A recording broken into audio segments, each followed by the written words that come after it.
चेहरा है वो एक बार फिर से विधानसभा सत्र के दौरान देखने को मिला है।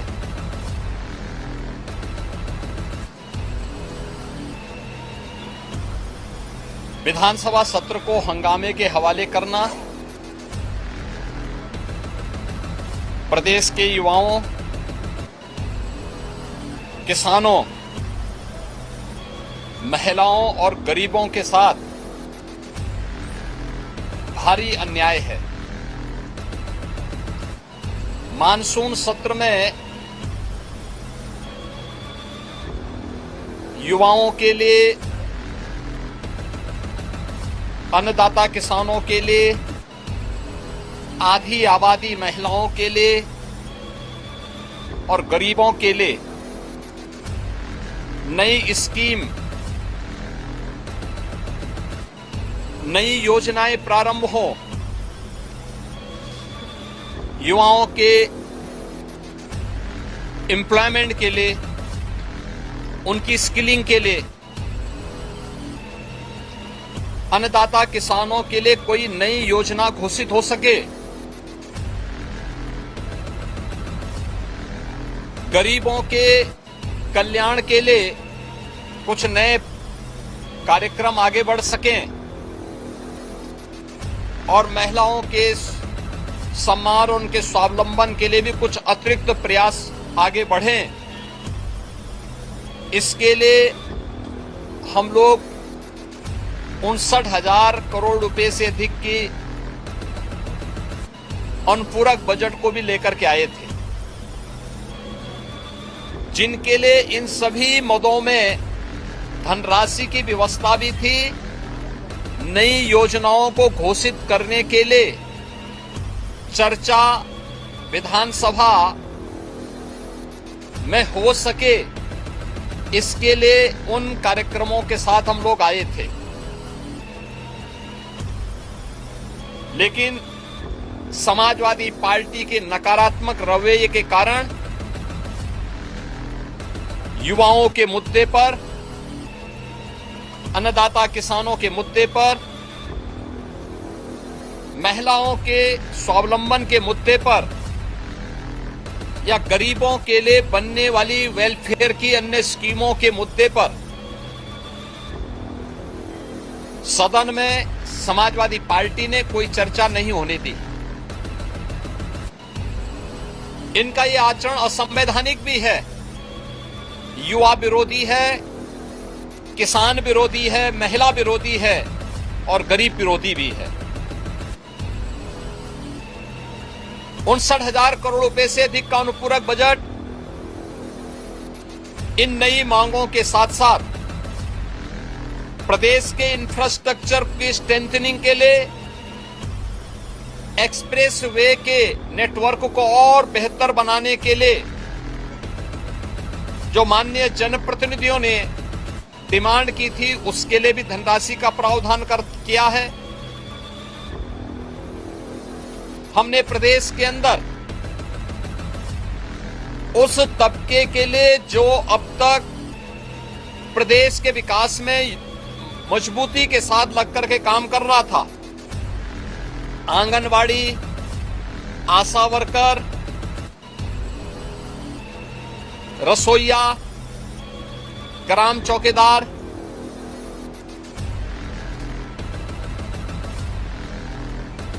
आपके कोटेदार, इन सब के साथ साथ उस हरेक तबके को छूने का प्रयास किया था जिनके मानदेय बढ़ने हैं। निराश्रित महिला पेंशन,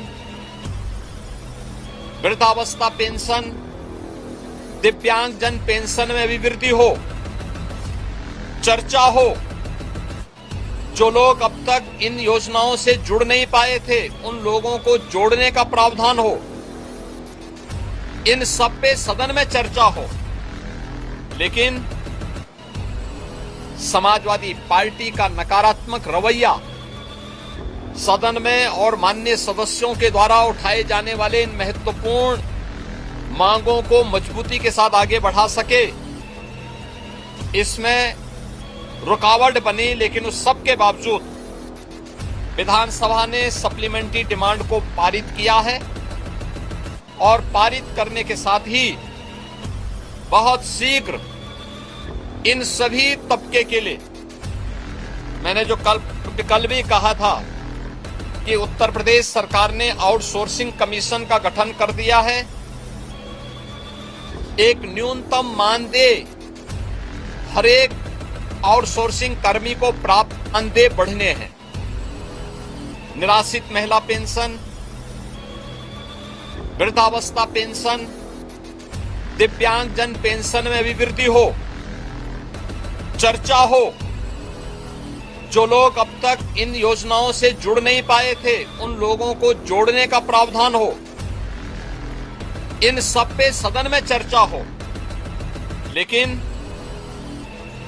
समाजवादी पार्टी का नकारात्मक रवैया सदन में और माननीय सदस्यों के द्वारा उठाए जाने वाले इन महत्वपूर्ण मांगों को मजबूती के साथ आगे बढ़ा सके, इसमें रुकावट बनी। लेकिन उस सब के बावजूद विधानसभा ने सप्लीमेंट्री डिमांड को पारित किया है और पारित करने के साथ ही बहुत शीघ्र इन सभी तबके के लिए, मैंने जो कल भी कहा था कि उत्तर प्रदेश सरकार ने आउटसोर्सिंग कमीशन का गठन कर दिया है।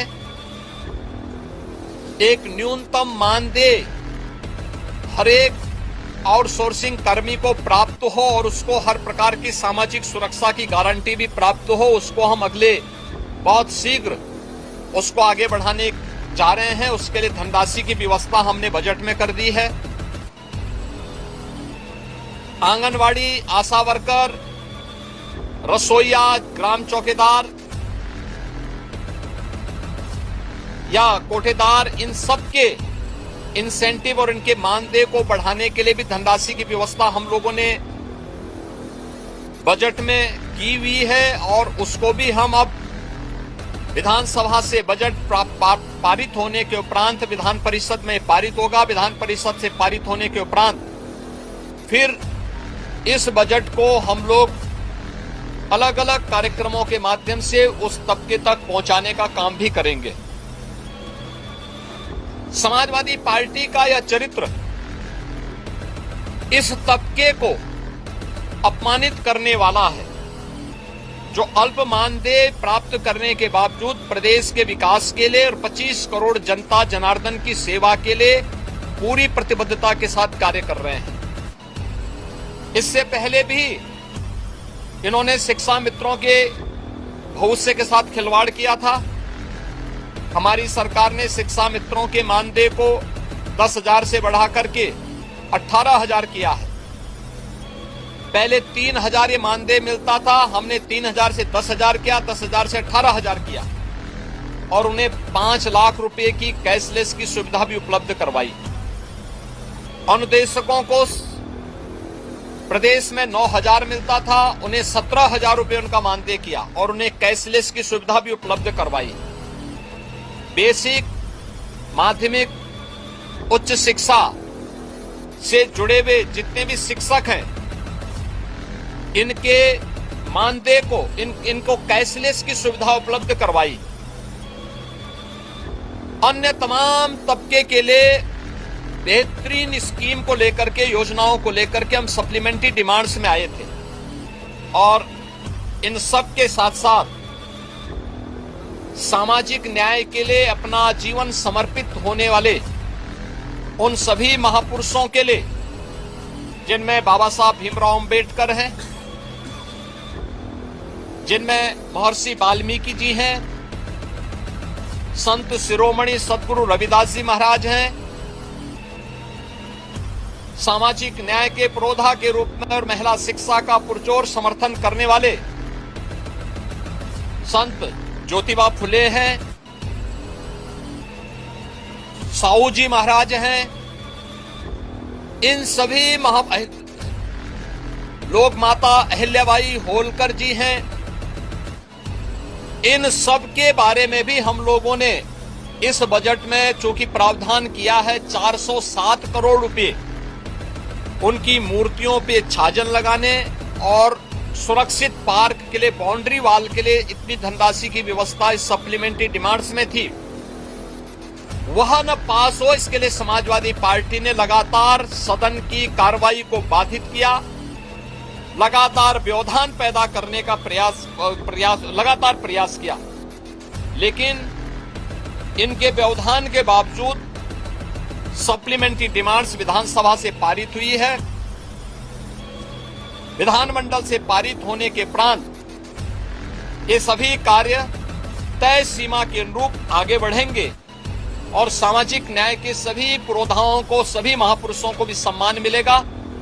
समाजवादी पार्टी के दोहरे चरित्र के खिलाफ, जो दलित विरोधी है, पिछड़ा विरोधी है, युवा विरोधी है, किसान विरोधी है, महिला विरोधी है, गरीब विरोधी है, इन सब चेहरे का उजागर आज उत्तर प्रदेश सदन ने किया है कि इन लोगों का चेहरा और लोकतांत्रिक और संवैधानिक और इस पूरे तबके के साथ अन्याय करने वाला रहा है, अनर्थ करने वाला रहा है।